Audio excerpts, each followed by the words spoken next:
Hi good morning ಎಲ್ರಿಗೂ ಮನುಷ್ಯ Sandesh YouTube ಚಾನಲ್ಗೆ ಎಲ್ರಿಗೂ ಸ್ವಾಗತ. ಹಾಯ್ ಶಿಕಿನ್ ಬಿಟ್ಟೆ, ಹಾಯ್ ಹಾಯ್, ರಾಮ್ ರಾಮ್, ಕುಳುಗುಳು ಕುಳುಗುಳು. ಪಾಪು ಅಂದರೆ ಬೆಳಿಗ್ಗೆ ನಮ್ಮದೊಂದು ಮಾರ್ನಿಂಗ್ ರುಟೀನ್ ಒಂದು ಲೈಟಲ್ಲಿ ಇವತ್ತು ಎದ್ದೇಳುವಾಗ ಸ್ವಲ್ಪ ಲೇಟಾಗಿದೆ. ವ್ಲಾಗು ಕೂಡ ವೀಡಿಯೋಸು ತುಂಬ ಲೇಟಾಗಿತ್ತು, ಕೆಲವು ವೀಡಿಯೋಸ್ ಎಲ್ಲ ಹಾಕಿರಲಿಲ್ಲ. ಹಾಗೆ ಈಗ ಮತ್ತೆ ಶುರು ಮಾಡ್ತಿದ್ದೇವೆ. ಇವತ್ತು ದೋಸೆ, ಬೆಳಿಗ್ಗೆಗೆ ದೋಸೆ ರೆಡಿ ಆಗ್ತದೆ ಒಳಗಡೆ. ಬಿಟ್ಟೆ ಗುಡ್ ಮಾರ್ನಿಂಗ್. ದೋಸೆ ಮತ್ತು ಬಟಾಟೆ ಬಟಾಣಿದ್ದು ಗಸಿ. ಇದು ದೋಸೆ ಅಲ್ಲ, ಇದು ಹೊಸತೊಂದು ಇದು ತಂದಿದೆ, ಒಂದು ಎಂತ ಸ್ಟೀಮರ್. ಯಾಕಂದರೆ ಡೈರೆಕ್ಟ್ ಬಾಯ್ಲ್ ಮಾಡಿದರೆ ಅದರ ಸತ್ತು ಎಲ್ಲ ಹೋಗ್ತದಂತೆ, ಅದಕ್ಕೆ ಇದರಲ್ಲಿ ಸ್ವಲ್ಪ ಒಳ್ಳೆಯದಾಗ್ತದೆ ಅಂತ ಇದು ಫಸ್ಟ್ ಟೈಮ್ ಟ್ರೈ ಮಾಡ್ತಿದ್ದಾರೆ. ನೋಡ್ಬೇಕು ಹೇಗಿದೆ ಅಂತ. ಒಳ್ಳೆಯಿದ್ರೆ ಅದರ ಬಗ್ಗೆ ಎಸ್. ಈಗ ದೋಸೆ ಇನ್ನೂ ರೆಡಿ ಆಗಬೇಕಷ್ಟೇ. ಅಂಡೆ ನಿದ್ದೆ ನಿದ್ರೆ ಅಂడి ಕೋರಿ ನಿದ್ದೆ.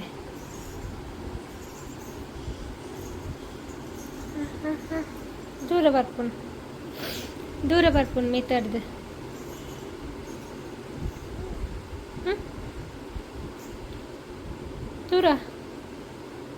ದೂರ ಪಯಣ ದೂರ.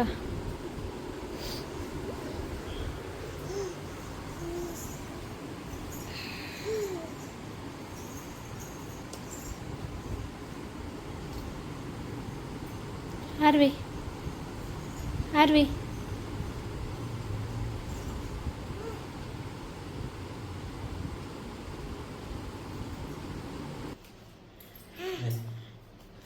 ಮೀನು ಮತ್ತು ಬಂಗುಡೆ ಮೀನು ತಿನ್ನೋದು ತುಂಬ ಟೈಮ್ ಆಯಿತು. ಬಿಟ್ಟಿಗೆ ಮೀನು ಅಂದರೆ ಇಷ್ಟ, ಅದಕ್ಕೆ ಇವತ್ತೊಂದು ಮೀನು ರಸ ಮಾಡುವಂತ.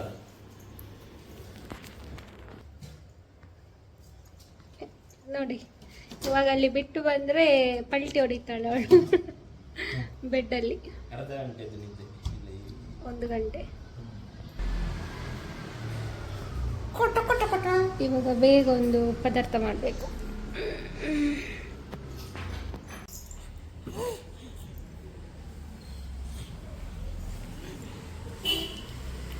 ಹಾಯ್ ಅಲ್ಲ ಇಲ್ಲಿ ನಾನು ಇವಾಗ ಊಟಕ್ಕೆ ಅಂದರೆ ರೈಸ್ ಇದರಲ್ಲೇ ಇಡ್ತೀನಿ. ಮ್ಯಾಜಿಕ್ ಪಾಟ್ ಅಂತ ಲಾಸ್ಟ್ ಟೈಮ್ ಕೂಡ ಒಬ್ಬರು ಹೇಳಿದರು, ಸೊ ಅದನ್ನೇ ಯೂಸ್ ಮಾಡ್ತಾ ಇದ್ದೀನಿ ಇವಾಗ.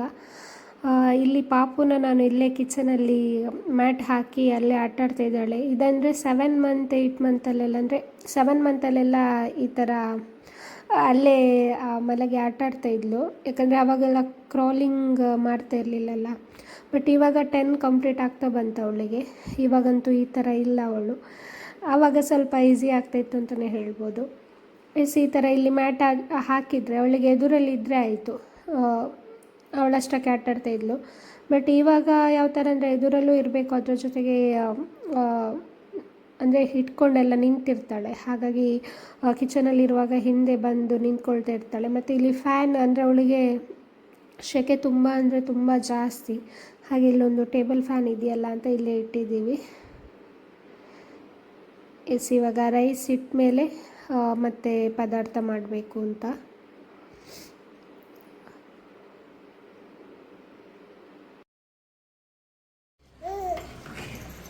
ಮಣ್ಣಿನ ಬಿಸಿಲೆಯಲ್ಲಿ, ಮಣ್ಣಿನ ಪಾತ್ರೆಯಲ್ಲಿ ಒಂದು ಮೀನು ಸಾರು ಮಾಡಿದರೆ ಅದರದ್ದು ರುಚಿಯೇ ಬೇರೆ, ತುಂಬ ಟೇಸ್ಟಿಯಾಗಿ ಬರ್ತದೆ. ಆಯಿತು, ತುಂಬ ದಿನ ಆಯಿತು ತಿನ್ನದೆ. ಖಾರ ಖಾರ ಮಾಡಿ ಖಾರ ಕೊಡಕ್ಕೇನೆ ಮೀನು ಸಾರು ಅಂದರೆ ಇಷ್ಟ, ಇವರಿಗೆ ಅಷ್ಟು ಇಷ್ಟ ಇಲ್ಲ. ಹಾಗಾಗಿ ಏನೋ ಈ ವಾರ 1 ವಾರ ಆಯ್ತಾ ಅಂತ ತಿನ್ನೋದು ಮೀನು. ಚಿಕನ್ ಜಾಸ್ತಿ ತಿನ್ನೋದು ಲಾಸ್ಟ್ ವಾರ.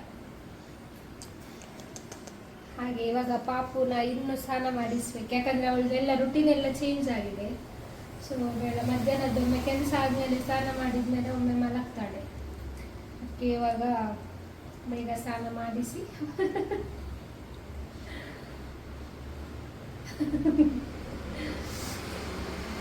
ಫ್ರೆಂಡ್ ಇರ್ತದೆ.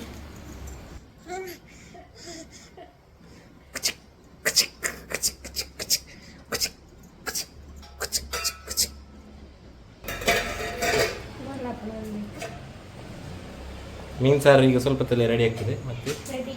ಅದಕ್ಕಿಂತ ಮುಂಚೆ ಪಾಪನೊಂದು ಸ್ನಾನ ಇವಳು ಮಾಡಿದ್ದಾಳೆ. ನಂತರ ಊಟ ಮಾಡಿ ಇಲ್ಲಿ ಪಾಪುನ ಸ್ನಾನ ಎಲ್ಲ ಮಾಡಿಸಿ ಮಲಗಿಸಿ ಆಯಿತು. ಅಂದರೆ ಅವಳು ಸ್ಟ್ರೈಟಾಗಿ ಮಲಗೋದೇ ಇಲ್ಲ, ಈ ಥರ ಮಲಗ್ತಾಳೆ.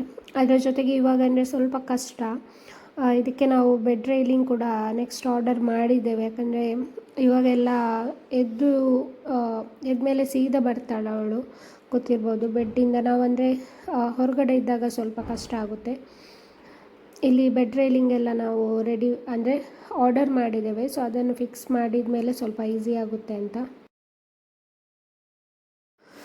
ಎಸ್, ಇದು ಕುದ್ರೋಳಿ ದಸರಾ ಟೈಮಲ್ಲಿ ತೆಗೆದಿರುವಂಥ ಕ್ಲಿಪ್ಸ್ ಇತ್ತು. ಸೊ ಅದನ್ನು ಕೂಡ ಆ್ಯಡ್ ಮಾಡ್ತಾಯಿದ್ದೀನಿ. ಅಂದರೆ ಇದು ನಮಗೆ ಪಾಪು ಜೊತೆ ಫಸ್ಟ್ ದಸರಾ.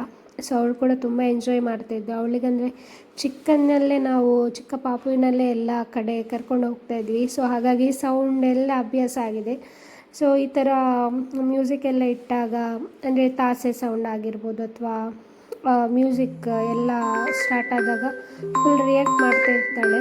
ಖುಷಿ. ನಾವು ಹೋಗುವಾಗ ಅಂದರೆ ತುಂಬ ಲೇಟ್ ಆಗಿತ್ತು, 11 ಗಂಟೆ ಮೇಲೆ ಹೋಗಿದ್ವಿ. ಯಾಕಂದರೆ ಮನ್ನಗುಡ್ಡೆ ಆ ಕಡೆಯಿಂದ ಪ್ರೊಸೆಷನ್ ಲಾಸ್ಟ್ ಟ್ಯಾಬ್ಲು ಪಾಸ್ ಆದಮೇಲೆ ನಾವು ಹೋಗಬೇಕಿತ್ತು.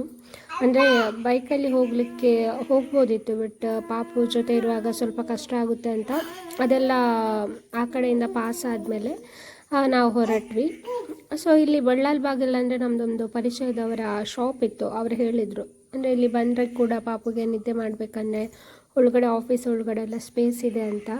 ಹಾಗೆ ನಾವು ಅಲ್ಲೇ ಹೋಗಿ ಅಲ್ಲಿ ಶಾಪ್ ಎದುರುಗಡೆ ಚೇರೆಲ್ಲ ಇತ್ತು. ಸೊ ಅಲ್ಲೇ ಕೂತ್ಕೊಂಡಿದ್ವಿ.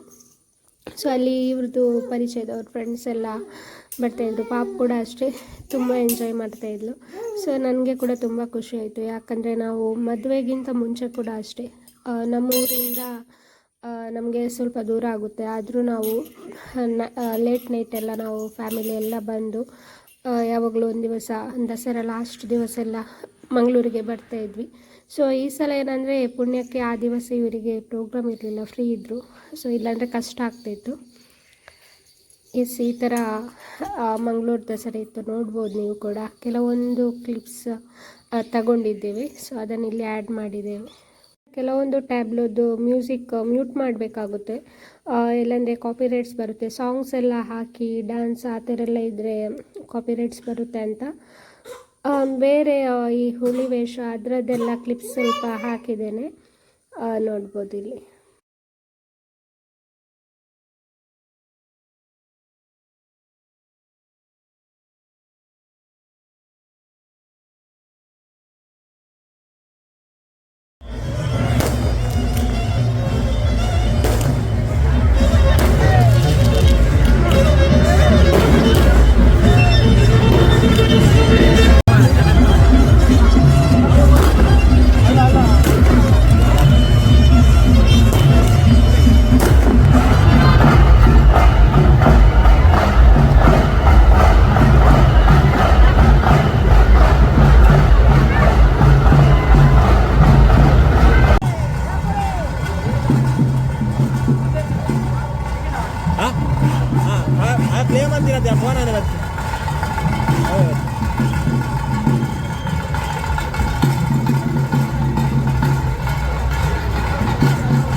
ಎಸ್, ಇದು ನೆಕ್ಸ್ಟ್ ಡೇ ಮಾರ್ನಿಂಗ್. ಇದು ಆ್ಯಕ್ಚುಲಿ ಬೆಡ್ ರೈಲಿಂಗ್ ಅಂತ ನಾನು ಹೇಳಿದ್ದೆಲ್ಲ. ಸೊ ಅದು ಆರ್ಡರ್ ಮಾಡಿದ್ವಿ. ಯಾಕಂದರೆ ಪಾಪು ಈ ಥರ ಎದ್ದು ನಿಲ್ಲಲಿಕ್ಕೆ ಆಗಿರ್ಬೋದು ಅಥವಾ ಸೇಫ್ಟಿಗೆ ತುಂಬಾ ಯೂಸ್ ಆಗುತ್ತೆ ಅಂತಲೇ ಹೇಳ್ಬೋದು. ಸೊ ಇವರು ಈ ಥರ ಎಲ್ಲ ಹಾಕಿ ಅವಳನ್ನು ಆಟಾಡಿಸ್ತಾ ಇರ್ತಾಳೆ. ನೋಡ್ಬೋದು, ಅವಳು ಕೂಡ ಫುಲ್ ಎಂಜಾಯ್ ಮಾಡ್ತಾಯಿದ್ದಾಳೆ. ಸೊ ಅವಳು ಬೆಳಗ್ಗೆ ಬೇಗ ಎದ್ದೇಳ್ತಾಳೆ, ಬೇಗ ಎದ್ದರೆ ಬೇಗ ಮಲಗ್ತಾಳೆ, ಇಲ್ಲಾಂದರೆ ಕೆಲವೊಮ್ಮೆ ಲೇಟ್ ಆದರೆ ಲೇಟ್ ಎದ್ದೇಳ್ತಾಳೆ. ಈ ಥರ ಎಲ್ಲ ಅಂದರೆ ಒಂದೇ ರೀತಿ ಇರಲ್ಲ ರುಟೀನ್. ಸೊ ಹಾಗಾಗಿ ನಾನಿಲ್ಲಿ ಬೇಗ ತಿಂಡಿ ರೆಡಿ ಮಾಡ್ತೀನಿ. ಗುಡ್ ಮಾರ್ನಿಂಗ್ ಎಲ್ರಿಗೂ. ಮನೀಷ ಸಂದೇಶ್ ಯೂಟ್ಯೂಬ್ ಚಾನಲ್ಗೆ ಸ್ವಾಗತ. ಇವತ್ತು ನಮಗೆ ಕಿರಂಗ್ ಬಾಜಿ ಸ್ವಲ್ಪ ಬ್ರೇಕ್ಫಾಸ್ಟ್. ಗೆಣಸು ಬಾಜಿ ಹೊಸತ್ತು ಅಂದರೆ ನಾನು ಮುಂಚೆ ತಿಂದಿದ್ದೆ, ಇದು ತುಂಬ ಇಷ್ಟ ನನಗೆ. ಫಸ್ಟ್ ಟೈಮ್ ಮಾಡಿದ್ದು. ಇವಳು ಫಸ್ಟ್ ಟೈಮ್ ಮಾಡಿದ್ದು ಬ್ರೇಕ್ಫಾಸ್ಟ್. ಚೆಂದ ಆಗ್ತದೆ ಇದು. ಮತ್ತೆ ಒಳ್ಳೆ ತುಂಬ ಹೆಲ್ತಿಗೆ. ಪ್ರೋಟೀನ್, ಹೈ ಪ್ರೋಟೀನ್, ಆದರೆ ಸ್ವಲ್ಪ ಗ್ಯಾಸ್ ಜಾಸ್ತಿ. ಅದಕ್ಕೆ ಹಿಂಗೆಲ್ಲ ಸ್ವಲ್ಪ ಹಾಕಿದೆ. ನಮಗೆ ಜೀರಿಗೆ. ಮತ್ತು ಪಾಪುಗೆ ಕೂಡ ಇದನ್ನೇ ಕೊಟ್ಟೆ, ಸ್ವಲ್ಪ ಮಕ್ಕಳಿಗೆ ಒಳ್ಳೆಯದು, ಬಟ್ ಸ್ವಲ್ಪ ಕ್ವಾಂಟಿಟಿಯಲ್ಲಿ ಕೊಡಬೇಕು. ಹಾಗೆ ಪಾಪುಗೆ ಸೊ ಲಾಗೆಲ್ಲ ತುಂಬ ಟೈಮ್ ಆಯಿತು, ಲಾಗೇ ಮಾಡಲಿಲ್ಲ. ಆ್ಯಕ್ಚುಲಿ ಮಾಡಿರೋದು ಒಂದೆರಡಿದೆ ಲಾಗ್, ಸೊ ಅದನ್ನು ಬಿಟ್ಟರೆ ಲಾಗೇ ಮಾಡಿಲ್ಲ. ಅಂದರೆ ಇವ್ರು ಫುಲ್ ಬ್ಯುಸಿ ಇದ್ರ. ಸೊ ಪಾಪು ಅಂತೂ ನನಗೆ ಆ ಕಡೆ ಈ ಕಡೆ ಹೋಗ್ಲಿಕ್ಕೆ ಬಿಡಲ್ಲ, ಸೊ ಹಾಗೆಲ್ಲ ಬಾಕಿ ಆಗಿದೆ. ಪಾಪು ಈಗ ಮಲಗಿದ್ದಾಳೆ, ಈಗ ಎದ್ದು ಮಲಗಿದ್ಲು ಸ್ವಲ್ಪ ಹೊತ್ತಲ್ಲಿ. ಈಗ ಇದೊಂದು ರೆಡಿ ಆದಮೇಲೆ ತಿಂದಿದ್ದೀನಿ. ಚಹಾ ಸಹ ರೆಡಿ ಆಗ್ತದೆ. ಚಹಾ ಅದಕ್ಕೆ ಅದಕ್ಕೆ ಪದಾರ್ಥ ಎಂತ ಗೊತ್ತಾ? ಚಿಕನ್ ಸುಕ್ಕ. ಇದು ನಿನ್ನೆ ಮಾಡಿದ್ದು, ಅದು ಇವತ್ತಿಗೆ ಸೂಪರ್ ಆಗ್ತದೆ.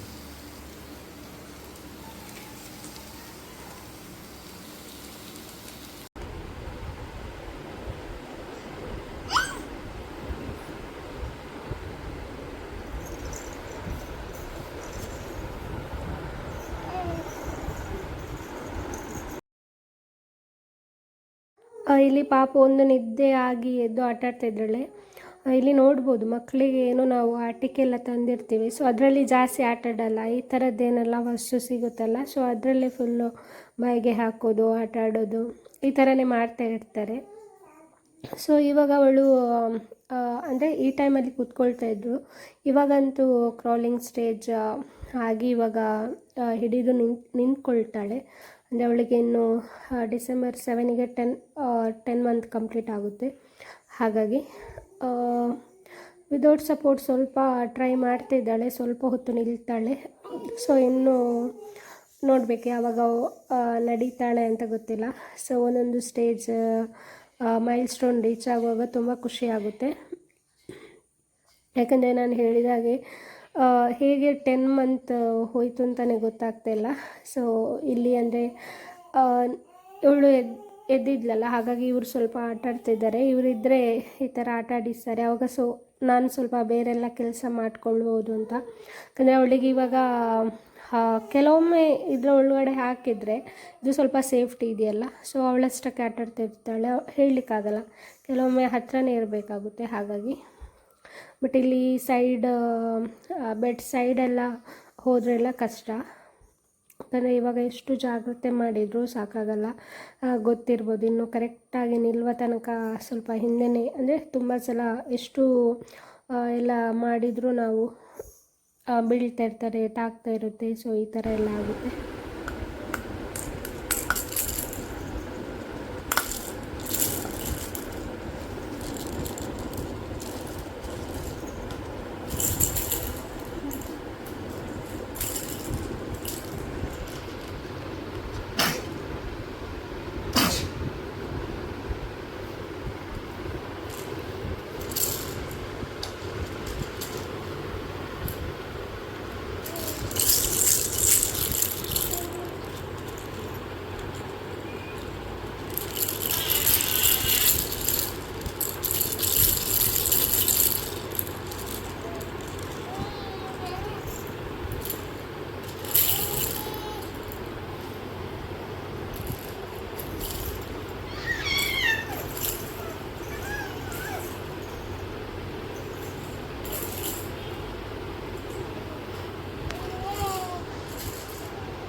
ಎಸ್, ಇದೊಂದು ಚಿಕ್ಕ ಡೈಲಿ ವ್ಲಾಗ್ ಆಗಿರುತ್ತೆ. ಈ ವಿಡಿಯೋ ಇಷ್ಟ ಆದರೆ ಪ್ಲೀಸ್ ಲೈಕ್ ಮಾಡಿ, ಶೇರ್ ಮಾಡಿ, ಕಮೆಂಟ್ ಮಾಡಿ.